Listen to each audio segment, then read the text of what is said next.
doubling down on its electric vehicle strategy.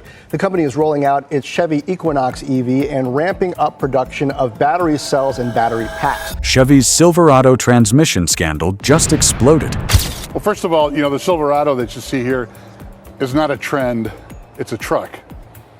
And the truth is worse than anyone thought. Drivers are reporting violent shudders, highway stalls, and transmissions locking without warning. GM promised dependability, but court files and recalls tell another story. They knew, and they stayed silent. So why did they ignore the warnings? How many Silverados are still out there waiting to fail? And how many families are one drive away from disaster? Because by the end, you'll see, it's not just a scandal, it's a betrayal on wheels. The workhorse lie? Silverado transmissions are failing in ways no driver should ever face. Shuddering at green lights, locking mid-highway, stalling without warning, turning family trips into near disasters. Beneath the badge and the promises, GM delivered danger disguised as dependability. Drivers expected grit and muscle. What they got was hesitation at green lights, shudders in the middle of rush hour traffic, and sudden stalls that turned highways into death traps. Imagine hauling your kids to school, merging into 65-mile-per-hour traffic when your truck jerks so violently it feels like the engine just fell out. That isn't just a flaw, that's terror disguised in steel. And it wasn't random. Investigations uncovered a pattern. Widespread failures in the transmission system, from hard shifts to complete lockups. Owners reported not just inconvenience, but moments that could have ended lives. The betrayal wasn't mechanical, it was personal, because for decades, buying a Silverado wasn't just a purchase, it was a pact. GM promised you dependability, and you handed them your paycheck, your family's safety, and your trust. But now, that promise has snapped like a gearbox under strain. These trucks weren't built to last, they were built to gamble. Your safety, your time, your wallet, all rolled into one corporate bet that you wouldn't notice until it was too late. And when the truck started failing, GM didn't stand beside you. They stood behind closed doors. Engineers flagged the issues years before, but executives brushed them off, calculating that the damage wouldn't reach headlines. They were wrong, because every shudder, every stall, every crash turned ordinary drivers into whistleblowers, armed with nothing more than their stories and their rage. This is the heart of the scandal. The Silverado you trusted to carry you through storms was quietly carrying a storm of its own. And while owners fought to keep their trucks on the road, lawyers saw another battlefield forming, one where GM's denials collided with courtroom discovery. The shudder defense. The lawsuits laid it bare. GM didn't just know about the shudder, they brushed it off as normal. That's what court documents show. Executives telling dealers to tell you the shaking, jerking, and slipping were just quirks. Meanwhile, drivers were spilling coffee, missing shifts, and narrowly dodging crashes. Imagine being one of those owners who trusted the dealership fix. They flush the fluid, reprogram the software, smile, and hand you back the keys. You hit the road again, only to feel the same violent jolt. The company wasn't solving the problem. They were stalling, hoping you'd accept it. And when thousands of you fought back together, GM fought harder. In 2025, an appeals court decertified a massive class action, breaking apart the united front of owners. Overnight, the chorus became solo voices. For GM, that was victory. For you, it was betrayal. They didn't just break your truck, they broke your unity. But the lawsuits weren't the only sign of rot. The transmissions themselves told the story in every violent shift. And when GM rolled out the new and improved 10-speed, the nightmare only deepened. 10 gears of trouble. GM promised the 10-speed transmission would end the complaints. More gears, smoother rides, better towing. That's what the ads said. But on the road, owners felt whiplash, literally. Erratic shifts, sudden power loss, and clunks so violent it felt like the truck was tearing itself apart. Now imagine pulling out into an intersection, expecting clean acceleration, and the truck just hesitates. You're halfway across when an oncoming car barrels toward you. You slam the gas, but the transmission can't decide on a gear. That's not a feature, that's a death sentence. NHTSA complaints piled up. Mechanics called it valve wear, miscalibrations, weak clutches. Owners called it what it was, a betrayal of trust. GM's refined gearbox turned out to be a rolling slot machine where every shift was a gamble. Smooth drive or sudden stall, you never knew which hand you'd get. And while you were sweating bullets behind the wheel, GM's executives were still running ads calling these trucks the most dependable. But the biggest scandal wasn't even in the transmission, it was in the engines, where entire trucks seized without warning. And that's when regulators stepped in, detonating the story completely. If you're already seeing how deep this goes, hit subscribe right now. It tells us to keep exposing what others won't. And drop a comment below. Have you felt the shudder, the stall, the betrayal, engines and excuses? By early 2025, the federal government could no longer look away. The National Highway Traffic Safety Administration opened an investigation into Silverado engines that seized at highway speeds. Nearly 900,000 vehicles flagged. Stop sale orders froze dealership lots. The official message was clear. GM's most profitable trucks had become rolling hazards. Think about that for a second. You're doing 60 on the interstate, radio on, kids in the back. Suddenly, the engine locks solid. Power steering gone, brakes fading, 18-wheelers screaming past your window. That isn't inconvenience, that's terror. And it's exactly what happened to families across the country. For owners already reeling from transmission failures, this was the knockout punch. GM wasn't just selling trucks with shaky gearboxes. They were selling vehicles that could die completely without warning. Regulators forced their hand, demanding recalls that exposed the scale of the disaster. And here's the kicker. This was just the opening act, because if you thought seized engines were the end of it, you haven't seen the hidden costs waiting in your wallet. And that's where the next part begins. The price you pay. Here's the scandal. When GM's transmissions fail, the costs don't stop at the dealership. They follow owners home, into their budgets, their savings accounts, and their everyday lives. The silence of a dead gearbox is the sound of money draining away. Now imagine it's your truck. The transmission fails, and the bill for a rebuild hits $4,000 or more. Add towing fees, diagnostic charges, and the price of a rental while you wait weeks for back-ordered parts. Suddenly, the truck that was supposed to carry your livelihood is carrying debt instead. Some drivers miss work entirely because their truck doubles as their job. Others cancel trips, postpone bills, or eat through savings just to keep wheels turning. And here's the insult. GM sold you on best-in-class dependability, yet their design flaws leave you paying for their shortcuts. Depreciation piles on. Trade-in offers plummet thousands of dollars below expectations because dealers know about the scandal. Families discover they owe more on their loan than the truck is worth. GM's marketing promised stability, but the reality is financial quicksand. And if that wasn't enough, safety failures started making these costs look like the least of your worries. Because the next scandal wasn't about money at all. It was about whether you could survive the drive. Locked wheels, real fear.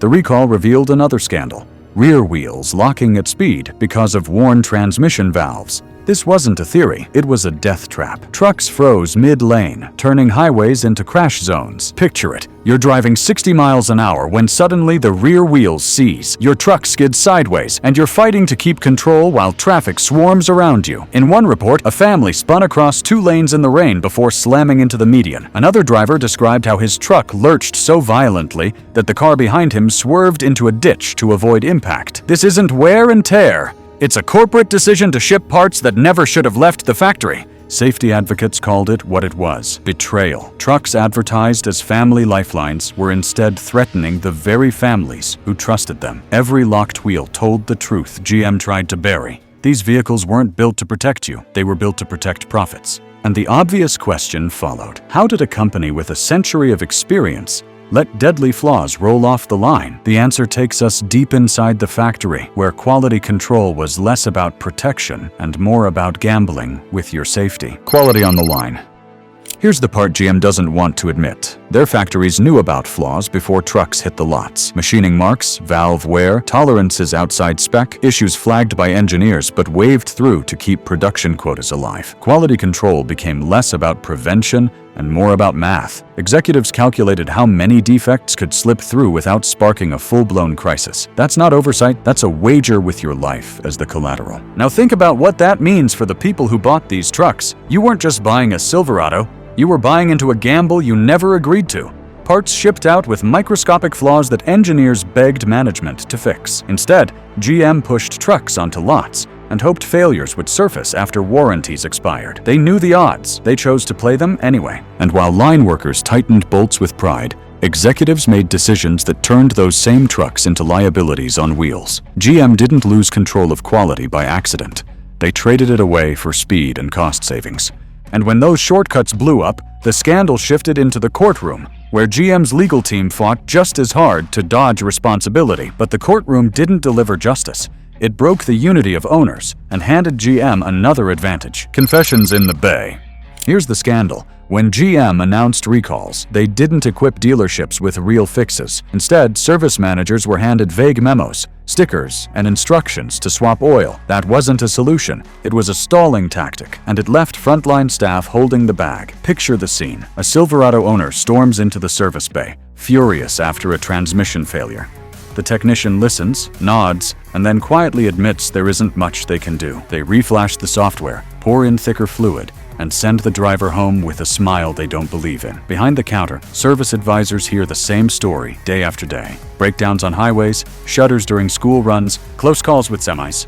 The dealership becomes less a repair shop and more a confessional booth for betrayed owners. Stop sale orders only worsened the chaos. Brand new trucks sat idle on lots, unsellable until inspections were complete. Salespeople watched their commissions vanish, while customers accused them of knowingly selling defective vehicles. The truth, dealers were blindsided too. They were following orders from a corporate machine that offered them little more than excuses. And while dealers absorbed the heat, factory workers wrestled with their own storm, caught between pride in their craft and shame in the headlines. Because on the assembly line, the whispers were even louder. Whispers on the line. The scandal didn't stop at dealerships. It seeped into factories, where Silverado engines and transmissions rolled off the line under the weight of impossible demands. The whisper workers didn't want to admit they knew. They saw defects slip through, and they felt powerless to stop it. Imagine clocking into a shift, tightening bolts with the same pride your father once carried, only to hear rumors that the very trucks you're building are failing in traffic. Some workers confessed to skipping details during overtime, not because they didn't care, but because quotas left no room for caution. Others avoided telling friends what model they built, embarrassed that their labor was tied to scandal. Unions began framing the issue, not just as a workplace dispute, but as a moral one. Safety wasn't a corporate talking point. It was a bargaining chip. By linking defects to public risk,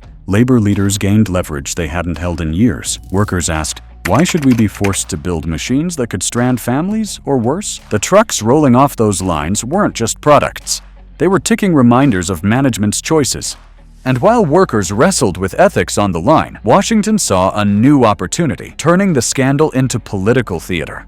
Because once the cameras came on, GM had nowhere to hide. Capital on camera. Congress smelled blood. The Silverado scandal gave lawmakers a chance to grandstand as protectors of everyday drivers. Hearings were announced, executives were summoned, and cameras rolled as senators pounded the table demanding answers. The scandal shifted from garages and dealerships to the nation's capital, where every exchange became a headline.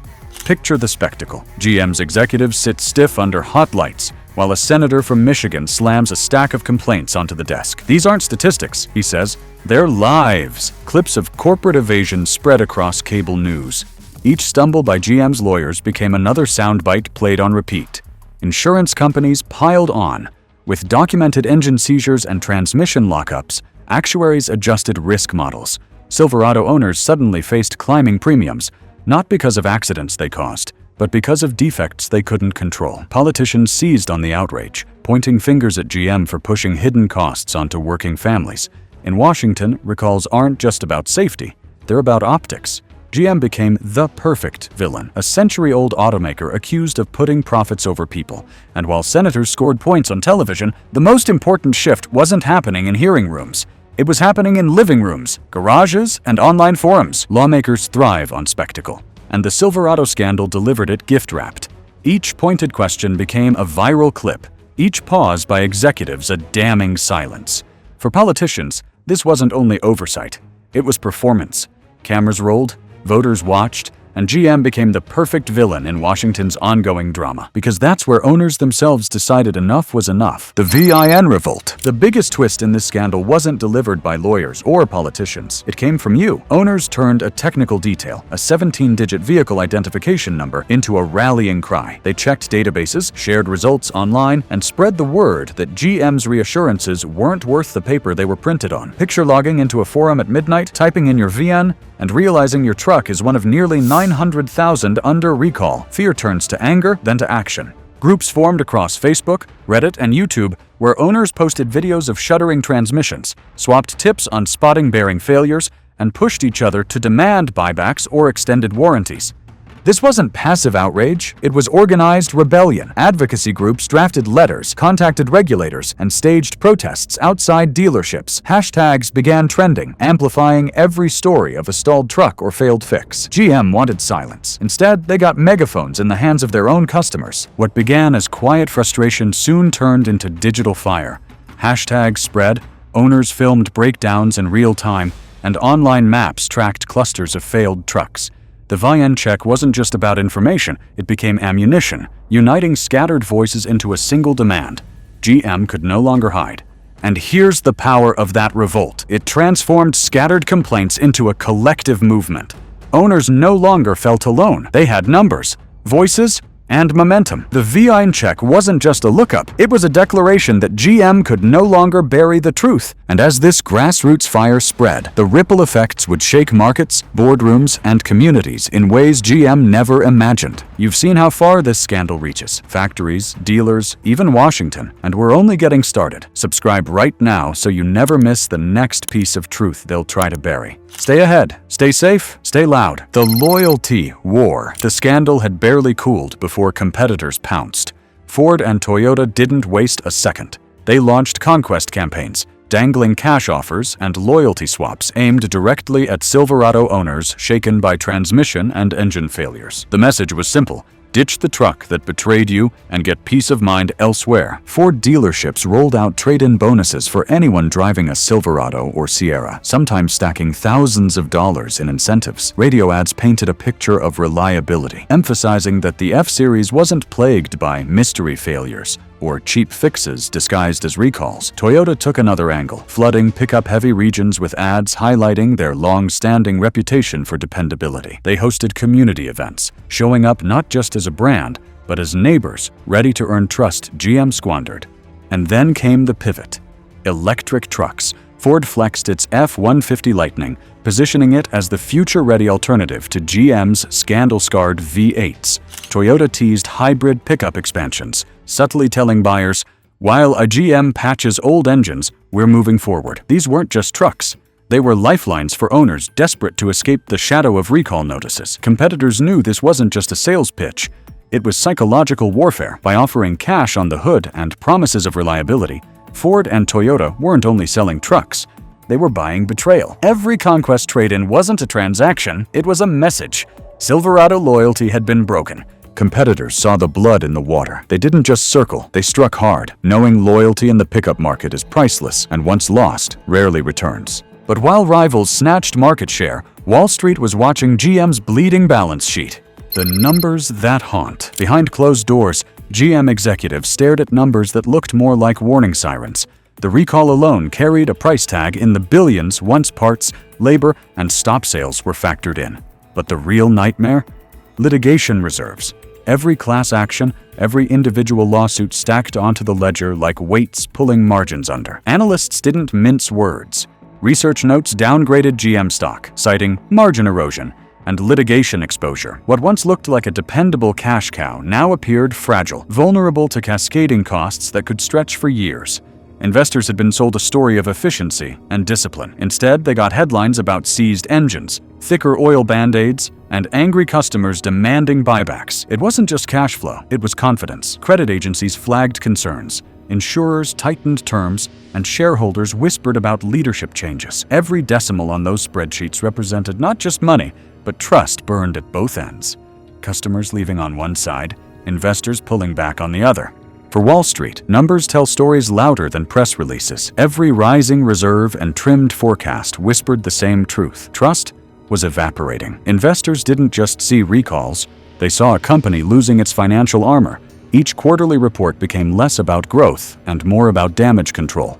And yet, for all the financial wreckage, the cultural collapse spreading through communities carried an even deeper wound. Because in America, a truck isn't just a product, it's part of who you are. When symbols break, here's where the scandal cuts the deepest. For decades, A Silverado wasn't just a vehicle, it was a badge of identity. Families in Texas, Michigan, and Oklahoma treated these trucks as heirlooms, passed from father to son, neighbor to neighbor. But the recall shattered that cultural bond. Resale values plunged. Small businesses depending on trucks as reliable work tools suddenly faced steep trade-in discounts, losing thousands they counted on to reinvest. Households who once saw their trucks as safe assets now viewed them as liabilities. Pride gave way to shame. Some longtime Chevy loyalists stopped mentioning what they drove, embarrassed that their most dependable machine was now shorthand for breakdowns and recalls. The betrayal went beyond money. It was generational. Fathers who once swore by GM now warned their kids to look elsewhere. Neighbors who used to compare towing capacity now traded horror stories of engines seizing at 30,000 miles. Communities that defined themselves by rugged Silverado loyalty felt stripped of something larger than transportation identity. Generations once measured time in trucks, grandfathers teaching sons to drive in Silverados, families gathering for photos with gleaming tailgates. That rhythm is gone. The scandal didn't just dent resale values, it fractured rituals. What was once a proud tradition now feels like a cautionary tale whispered between neighbors. And once a brand loses its cultural foundation, no trophy or advertisement can rebuild it overnight. That's why the next move is decisive. GM must either reinvent or risk extinction, rebuild or vanish. The scandal left GM at a crossroads. One road leads to survival. Admit the failures, redesign transmissions and engines from the ground up, and back every fix with transparency and accountability. The other road, slow decline, fighting lawsuits, bleeding market share, and watching rivals define the future while GM clings to the past. The truth is, the industry won't wait. Ford and Toyota are pushing electric pivots, while startups like Rivian rewrite expectations. If GM wants to stay relevant, it must prove that a Silverado can once again symbolize strength instead of shortcuts. That means spending billions now, not saving pennies with thicker oil and filler cap stickers. Consumers are watching, communities are talking, regulators are circling, investors are calculating, and competitors are moving faster than ever. GM cannot simply out-advertise this scandal. They have to out-engineer it, because if they don't, the market itself will deliver the verdict. The Silverado nameplate could slip from heritage to history, remembered not for its strength, but for the scandal that broke it. And the question left hanging is one every driver must ask. Do you still trust what's under your hood, or is it time to walk away for good? The truth is simple. What happened here wasn't just a mechanical failure. It was a betrayal. GM gambled with trust, with safety, and with families who believed in their trucks. But now you know, and once you know, you can't go back. So protect yourself, share this story, and let your voice join the thousands refusing to stay silent. Because silence is what they're counting on. But together, we make noise too loud to ignore. Subscribe, stay connected, and never miss the next revelation. The fight for accountability has just begun, and you're part of it now.